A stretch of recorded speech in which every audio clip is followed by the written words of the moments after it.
Bonjour à tous, très heureux d'être là. Je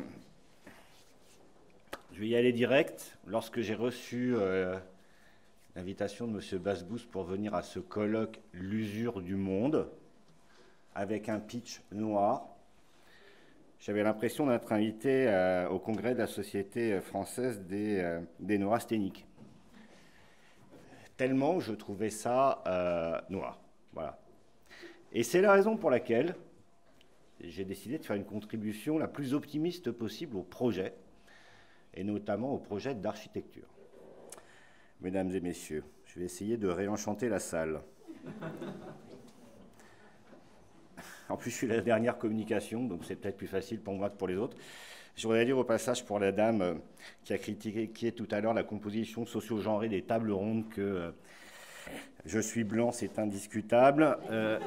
Je suis un homme, certes, mais ça s'est joué à peu de choses. Ça s'est joué à un seul chromosome, comme vous le savez. Et j'ai plus de 50 ans, mais là aussi de très très peu. Donc je plaide non coupable. Bon. Alors, je suis président de RTE, la société qui vous transporte l'électricité, qui est garante du système électrique national. C'est déjà un gros opérateur industriel, hein, et c'est d'ailleurs un très gros maître d'ouvrage. Mais c'est aussi une entreprise qui fait beaucoup de prospective, et c'est pour cette raison que je suis là. Mission de prospective, d'éclairer le débat public et la décision publique sur ces questions du système énergétique de demain. Et nous avons publié, il n'y a pas très longtemps, une grosse étude prospective dont vous avez, j'espère, entendu parler, qui s'appelle Futur énergétique 2050, et qui a assez largement structuré à la fois le débat public, le débat politique, parce qu'on était pendant la campagne présidentielle et pendant les campagnes législatives, et au final, j'ai l'impression, un certain nombre d'options qui seront prises en matière de politique publique, et donc j'ai voulu faire la démarche réflexive de me demander pourquoi cette étude, au-delà de toutes ses grandes qualités, pourquoi cette étude a eu autant d'impact aujourd'hui dans la structuration du débat public. Et c'est l'exercice auquel j'essaye de me livrer, à la vitesse de l'électron, c'est-à-dire rapidement. Bon, je ne vais pas revenir sur le fait qu'on a pris conscience collectivement trop tard du fait que nous étions tous dans une crise climatique et que nous constatons, je pense, dans la salle, on est tous convaincus que les seuls marchés, enfin, la seule économie mondialisée, libéralisée, n'apporte pas de solution naturelle à ces défis. Et moi, je commence à me demander pourquoi. Pourquoi ? Parce que la seule évocation du libéralisme, à mon avis, est trop courte. Et j'ai voulu creuser cette piste pour expliquer une partie des sujets de cette étude future, cette étude future énergétique. Parce qu'à mon sens, depuis de nombreuses décennies, on regarde notre société fonctionner avec des outils qui nous rendent myopes. Qu'est-ce que ça veut dire ? J'ai profité de cette invitation à ce colloque pour me dégourdir les neurones et pour relire des ouvrages que j'avais lus il y a très longtemps. Et j'ai commencé par relire un excellent ouvrage assez peu connu de mon ami Fabrice Bardet qui s'appelle « La contre-révolution comptable » et qui nous explique quoi ?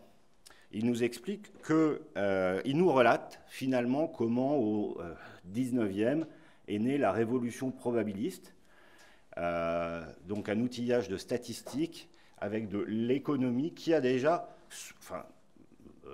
outillage qui a permis de projeter assez loin la société industrielle du 19e siècle et qui a structuré presque toute l'industrie mondiale. Les tests qualité dans l'industrie, c'est ça. Le développement du monde de la banque et du monde de l'assurance, c'est ça. Et j'y reviendrai. Pierre, pour moi, ce n'est pas un gros mot. Les idées sous-jacentes derrière le plan, c'est ça. Et cette révolution probabiliste se serait faite submergée au début des années 60 jusqu'à la fin des années 80 par une contre-révolution comptable qui, elle, rend myope, qui a donc infiltré l'ensemble des entreprises, mais qui a aussi infiltré l'ensemble des politiques publiques. C'est ce qu'on a appelé dans les années 70-80 le New Public Management, vague qui a conduit à ce que nous raisonnions tous avec les yeux de la comptabilité et à ce que nous conduisions nos actions avec des objectifs et des indicateurs. Je ne vais pas détailler, j'ai écrit pour ce colloque une contribution écrite, c'est un peu long, je pense qu'elle sera publiée, Pierre, donc ce que je dis n'est pas inventé, c'est étayé. Ce que je veux vous dire, c'est que le fait qu'on soit passé du début jusqu'au milieu du 19e siècle, jusqu'au début du 21e siècle, d'une révolution progressiste économique qui permettait de se projeter sur un temps long et de donner à voir le long terme, à un monde dans lequel la comptabilité, je n'ai rien contre, mais donc est devenu l'outil hégémonique du pilotage des entreprises et des politiques publiques, nous a rendu en tendance myope. Et j'explique le fait qu'on n'ait pas vu ce qui nous arrivait parce que nous avions chaussé les mauvaises lunettes. Les lunettes qui ne corrigeaient pas la myopie. Donc, je vous le disais, c'est un monde dans lequel, à force de cultiver le court terme et de confondre nos indicateurs et nos objectifs, nous n'avons pas vu voir les difficultés et surtout, on n'a pas pu concevoir, imaginer des solutions de politique publique qui auraient pu être déployées il y a quelques décennies déjà.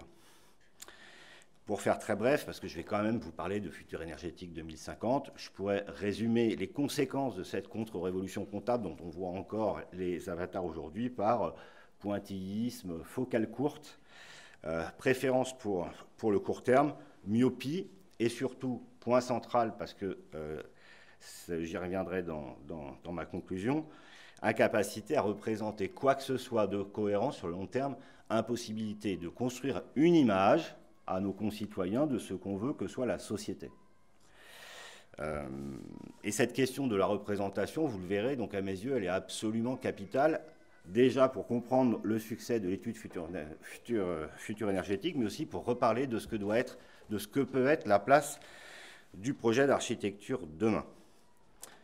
Et moi, ma thèse, c'est que, sans nier du tout la question de la comptabilité, qui est bien évidemment utile à l'économie, le fait que cet outil soit devenu une hégémonie de notre action privée et de notre action publique a permis de positionner l'outil de prospective que nous avons construit, Futur énergétique, comme un objet de contre-tendance. Et je pense que c'est notamment pour ça que ça a eu beaucoup de succès. Parce qu'on a tous le sentiment que les outils intellectuels avec lesquels on regardait la société ne donnaient pas de réponse à la crise du climat. Et on a plus que le sentiment, parce qu'on en a beaucoup parlé ce matin, des questions qui tournaient autour de ces concepts. J'ai entendu capitalisme, je ne partage pas, mais en tout cas, je pense que ça voulait dire marché libéralisé, dérégulé, donc, etc. J'en suis là. Donc, ma thèse, c'est bien que nous sommes à un moment où nous avons besoin de projections long terme, structurées, qui permettent de remarcher ou de passer outre cette contre-révolution comptable qui nous a tous embarqués depuis les années 70. Alors, Futur énergétique, je vais quand même vous en dire un mot, mais j'ai prévu qu'une slide, parce que je sais qu'un samedi après-midi à 17h, vous parlez d'électricité, c'est difficile. Futur énergétique, c'est une grosse étude prospective qui fait 1000 pages, et qui pose deux questions assez simples. La France veut faire la neutralité carbone en 2050. Donc, première question, en 2050, combien est-ce qu'on va consommer d'énergie et particulièrement d'électricité? Première question. Et une fois qu'on se met d'accord sur combien d'énergie on consommera et combien d'électricité on consommera, avec quoi on va produire toute cette électricité? Ça, c'est le mix de production. Pierre a donc évoqué tout à l'heure, Pierre Welf, qui est en face de moi, a donc évoqué la question des renouvelables. Voilà, donc on a voulu répondre à ces deux questions qui, je le répète, sont là pour nous projeter collectivement et pour donner à voir ce qu'est notre énergie et notre mode de vie en 2050. Je vais vous dire un petit mot de la consommation en 2050, vite, avec des slides très faciles à comprendre. Les ambitions de la France, c'est des ambitions de l'Europe aussi, c'est d'une part de gagner en efficacité énergétique, donc globalement de consommer moins d'énergie. Ça, c'est les camemberts de la France. En 2020, nous consommons 1600 TWh d'énergie tous les ans. Pas la peine de retenir l'unité, donc on consomme 1600. Vous voyez qu'on consomme 60% de fossiles. C'est un problème. Si on veut être neutre en carbone en 2050, il faut qu'on arrête de consommer tous ces fossiles.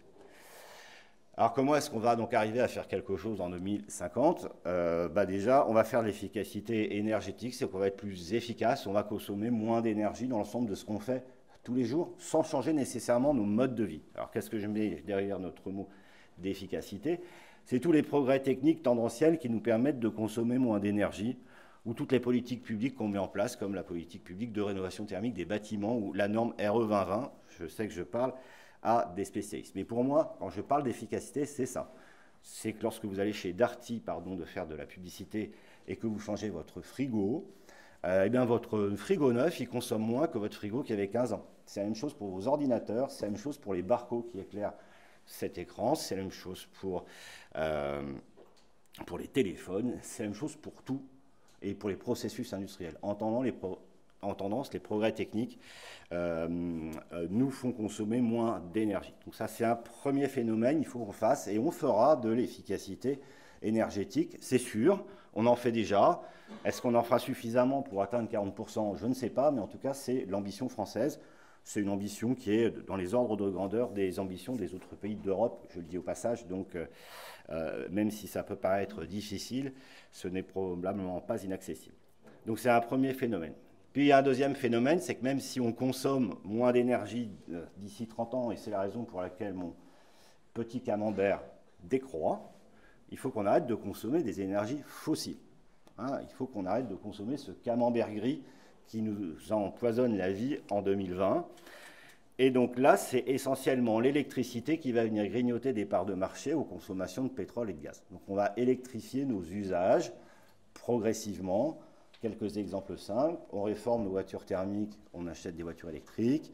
Donc ArcelorMittal à Dunkerque réforme ses hauts fourneaux et s'achète des fours à gaz. Et on remplace nos chaudières au fioul par des pompes à chaleur électriques. Voilà ce que c'est l'électrification des usages. Donc on va baisser notre consommation globale d'énergie, on va augmenter la part de l'électricité dans cette consommation. Voilà ce qu'a présenté l'étude Futur énergétique 2050. Alors de manière beaucoup plus détaillée, il y a 1000 pages, il y a des graphes partout. Là, j'ai 10 minutes, donc c'est plus que du survol. Je vous raconte ça de la planète Mars. Et une fois qu'on est d'accord et qu'on a délibéré sur des trajectoires de consommation, il faut qu'on se pose la question de comment est-ce qu'on va produire toute cette énergie demain. Voilà, c'est ma deuxième question et c'est la deuxième question. Et là-dessus, on a comparé 6 mix de production d'électricité possibles en France. Ils sont tous possibles, ils sont tous accessibles, ils sont plus ou moins difficiles. Et on les a comparés. Il y en a qui comportent du nouveau nucléaire, d'autres qui comportent que des renouvelables. Ils marchent tous. Des fois, ils sont plus difficiles l'un que l'autre et on les a comparés du point de vue économique d'abord. Donc on sait dire lesquels sont plus chers, moins chers pour la collectivité.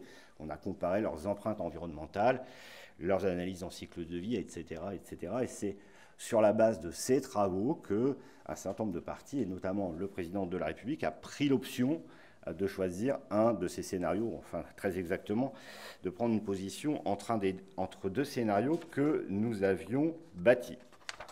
Voilà ce que dit notre étude Futur énergétique 2050. Alors je vais revenir à ma démarche réflexive parce que c'est important de se demander pourquoi une étude comme ça, malgré ses qualités, prend tant de place et pourquoi finalement elle constitue désormais une forme de référence dans le débat. J'y ai trouvé 4 raisons. La première, c'est qu'on a fait énormément de concertation et on a délibéré l'ensemble des hypothèses techniques, économiques que nous avons entrées dans nos modèles. Alors, ça peut vous paraître évident, ça va mieux en 10 ans. Le fait d'avoir délibéré des hypothèses, d'avoir mis en débat les trajectoires possibles de la société française et des sociétés occidentales, bien évidemment, ça contribue à la légitimité de l'exercice. Parce que vous savez que dans ce genre d'exercice de projection, la première chose sur laquelle on peut ne pas être d'accord, c'est les hypothèses. D'où on part. On s'est déjà mis d'accord sur l'état initial du monde énergétique, mais pas que, hein, sur l'état initial de l'économie française, de la démographie française, de la météo de la France, parce que c'est une étude qui embrasse large, pas que d'énergie. Pour parler d'énergie, il faut se demander quelle va être la croissance de la France. Il faut se demander si on va faire des enfants. Parce que ça influe sur le nombre d'habitations en 2050. Voilà. Donc on a fait un gros travail de délibération, et je pense que c'est la première raison qui fonde la légitimité de ce travail. Le deuxième élément de légitimité, c'est qu'on a travaillé sur le système électrique. Donc le système électrique, c'est tout ce qui est derrière votre prise de courant. Vous ne savez pas comment ça marche, ce n'est pas grave. Il y a des réseaux, il y a du stockage, il y a donc un appareil de production. Et on a pensé système, et on a construit des modèles, y compris des modèles économiques, assez perfectionnés pour projeter ce système dans 30 ans, voire dans 40 ans. Donc on a assumé une forme de complexité. Hein, on a projeté le système électrique et le système énergétique en allant embrasser des hypothèses qui dépassent le simple câble.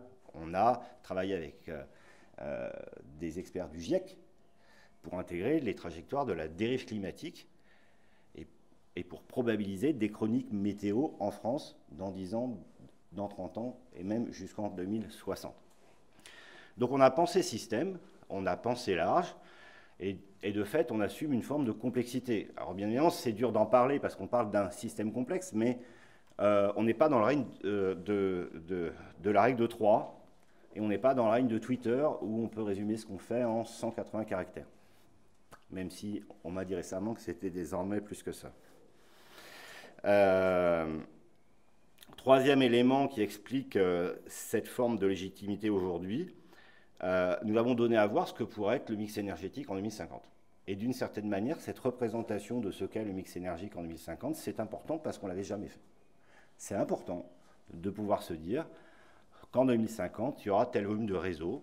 Si on choisit tel ou tel scénario, il y aura tant de mâts d'éoliennes, il y aura tant d'hectares de solaire, il y aura tant de tranches de PR2, il y aura tant de tranches nucléaires de seconde génération. On a fait un exercice de représentation, y compris sur la consommation. Donc on a donné à voir ce que pouvait être cette société de 2050, troisième source de légitimité. Et enfin, la quatrième source, c'est celle qu'on a donc assumée à un temps long. On s'est projeté à 2050-2060. Alors, bien sûr, c'est le contrepoint de la myopie contre laquelle je me bats, dont j'ai parlé tout à l'heure, mais on l'assume. Alors bien évidemment, plus vous éloignez du temps présent, plus vous prenez finalement des risques lorsque vous faites de la prospective, mais je pense que le fait d'assumer, le fait de se projeter loin, a contribué à la légitimité de ce travail. Alors, puisque Pierre a parlé du plan, il a dit que c'était peut-être un gros mot. Alors moi, je trouve que ce n'est pas du tout un gros mot, j'assume complètement, et oui, non, je sais. Et j'en suis même un militant.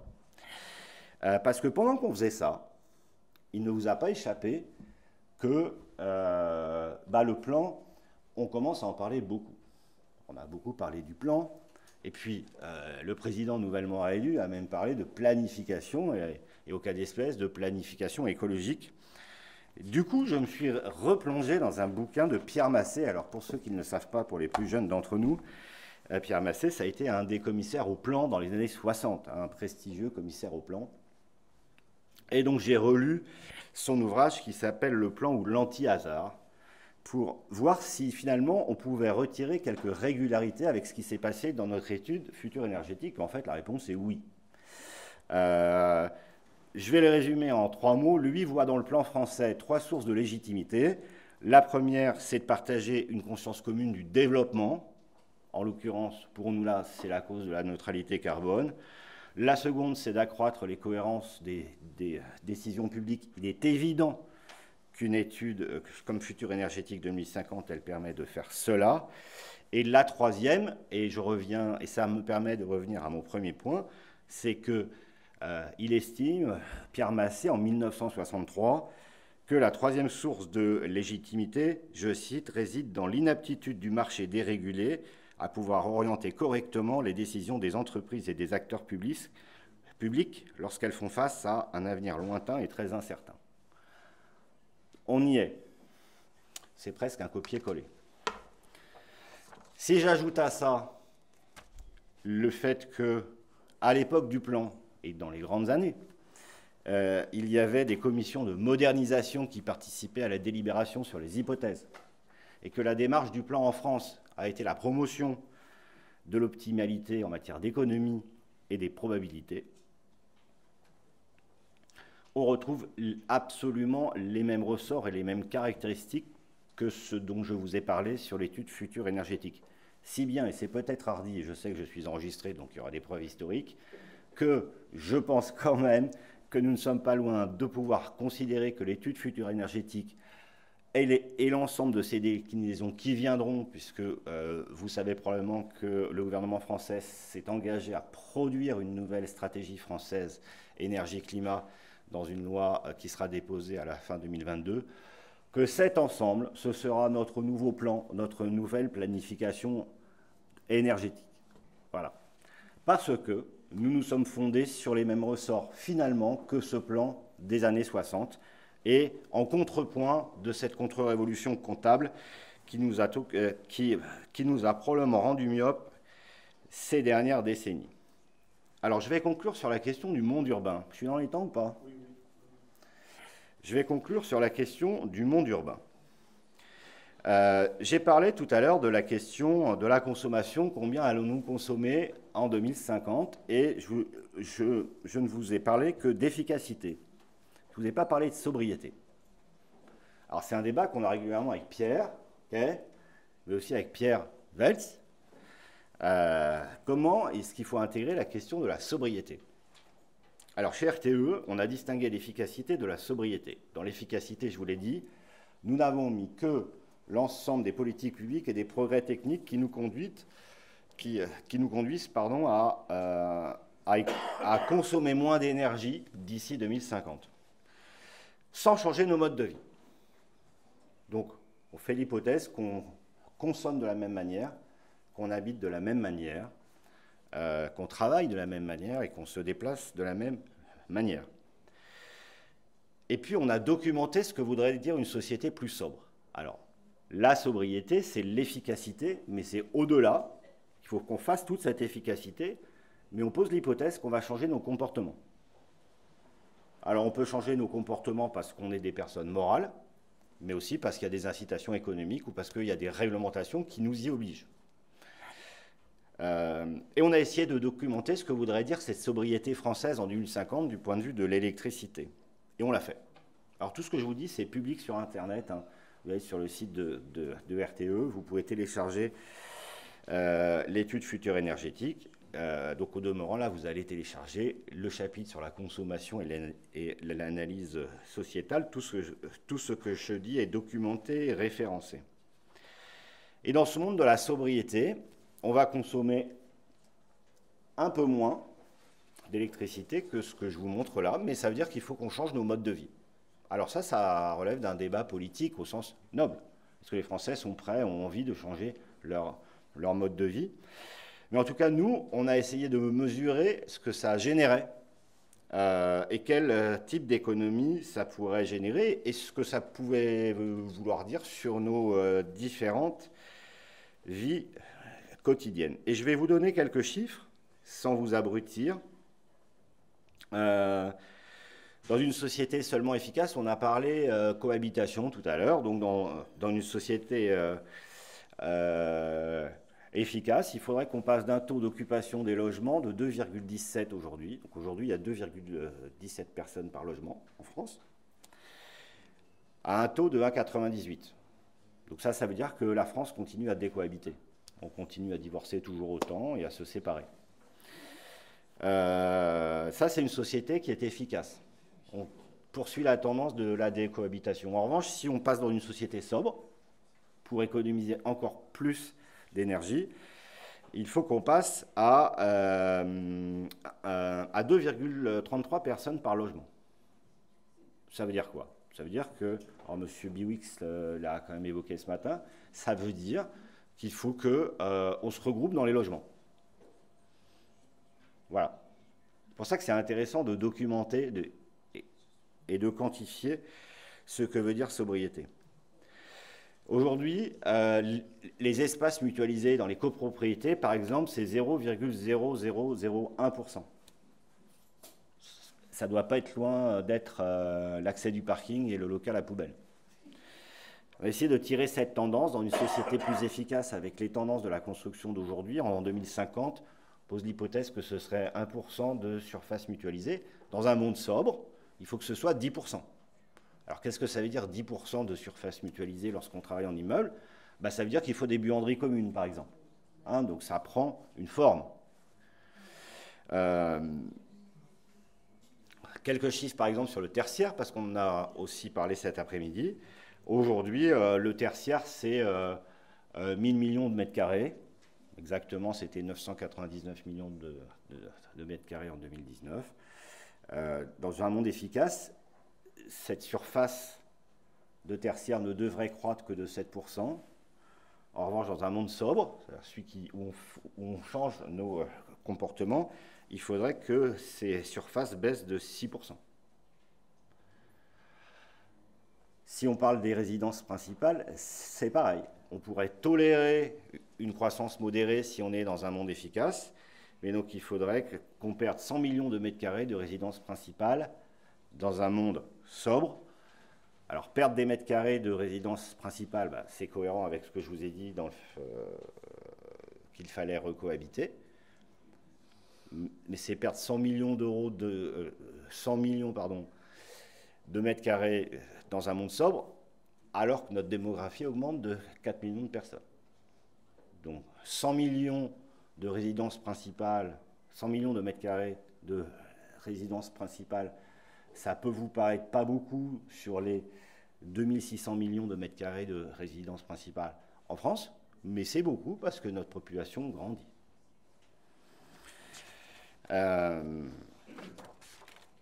Des exemples comme ça, il y en a plein. Je vous renvoie sur le rapport. Il y en a beaucoup sur la mobilité, sur le nombre de véhicules électriques en 2050, sur la manière dont on ira faire du pendulaire entre le domicile et le travail, sur la part du télétravail, etc. J'en profite pour dire que je ne suis pas exactement d'accord avec la dame de ce matin, Madame Azam, c'est qu'il n'est pas exact que le télétravail génère des déperditions d'énergie tant que ça. On pense que c'est plutôt moins d'énergie consommée. Mais ça se documente et c'est bien qu'on en débatte. Et donc, on voit bien que si la France veut passer, alors je prends la France, je pourrais dire Europe, si la France, elle veut passer dans un monde sobre, déjà, il faut qu'elle commence par être efficace et puis qu'elle passe dans un monde sobre. Les choses, elles vont se jouer en ville. 50%, je crois que c'est M. Bigui qui en a parlé ce matin, 50% aujourd'hui de nos populations vivent dans un monde urbanisé, on va dire dans les métropoles pour faire trop simple. Ce sera probablement de l'ordre 60 à 90%, on ne sait pas trop, mais enfin la tendance est là dans les années 2050. Donc l'essentiel des questions de décarbonation et de transformation de nos vies par l'efficacité d'abord et par la sobriété ensuite, si nous en faisons le choix, va se jouer là. Et la question qui se pose à ce moment-là, comme on se l'est posé tout à l'heure sur les questions de production d'énergie avec l'étude future énergétique 2050, c'est comment est-ce qu'on va faire ça, avec quel outillage intellectuel on va réussir à se projeter dans le monde urbain pour incarner cette neutralité carbone avec les paramètres que je vous ai donnés, cohabitation, décohabitation, nombre de mètres carrés, domicile-travail, typologie de l'industrie de demain. Pierre. Eh bien, moi, je pense que c'est le projet urbain et que c'est le projet d'architecture. Et je pense que c'est à peu près le seul outil disponible. Et je pense qu'il n'y en aura pas d'autre. La première raison, c'est qu'à mon avis, c'est le seul exercice qui peut concilier un certain nombre de paramètres et d'une certaine manière donner à voir un système. C'est un outil qui est incarné et surtout c'est un outil qui donne à voir ce que va être la ville de demain. Et je vais insister sur cette question de la représentation.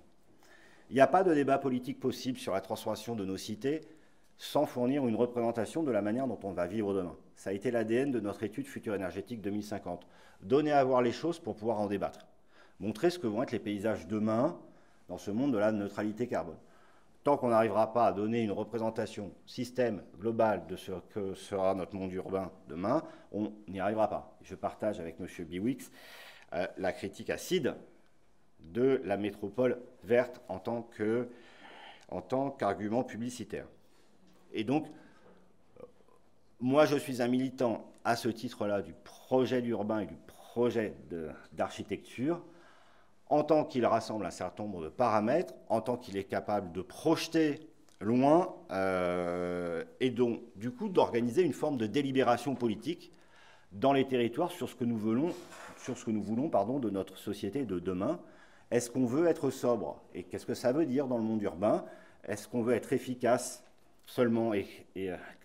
Qu'est-ce que ça veut dire? Mais si on délibère autour de ces simples concepts, on n'y arrivera pas. Et moi, je pense que le projet d'architecture, il permet justement de représenter ce que pourrait être une société plus efficace et de représenter ce que pourrait être une société plus efficace et plus sobre. J'en finis par dire que ce n'est pas parce que je dis que le projet d'architecture est un bon moyen de projection, et je pense que ce sera le seul et le principal, qu'il faut en faire un projet très éthéré. Je pense qu'à l'instar du plan, il faut que le projet d'architecture y réponde à un certain nombre de cahiers des charges. Et donc je vais reprendre ce que j'ai quand même égrené dans ma communication. C'est que c'est construit sur des trajectoires, y compris des trajectoires économiques. Donc ça se base sur de la quantification. Ça peut aussi se baser sur des probabilités. Quelle est notre probabilité d'être à tel endroit dans 20 ans ou à tel endroit dans l'autre? Je vous l'ai dit, ça nécessitera de délibérer sur ces trajectoires-là. Et enfin, il faudra que ce projet donc, accepte d'organiser les représentations d'ici 2050 ou 2060. Donc ça veut dire prendre le risque de se tromper. Hein. Le risque d'assumer de projeter la ville à 2060 sur des projections quantifiées, notamment sur l'économie, qui n'est pas forcément la première matière des architectes. Il faut assumer ça, il faut quantifier, il faut faire des statistiques, mais il faut aussi assumer de se tromper sur ce qu'on donne à voir à nos concitoyens d'ici 2050-2060. Voilà, chers architectes, haut les cœurs, vous êtes au cœur de la neutralité carbone de 2050 pour structurer le monde urbain. Moi, j'ai fait mon boulot, maintenant c'est à vous. Merci de m'avoir écouté.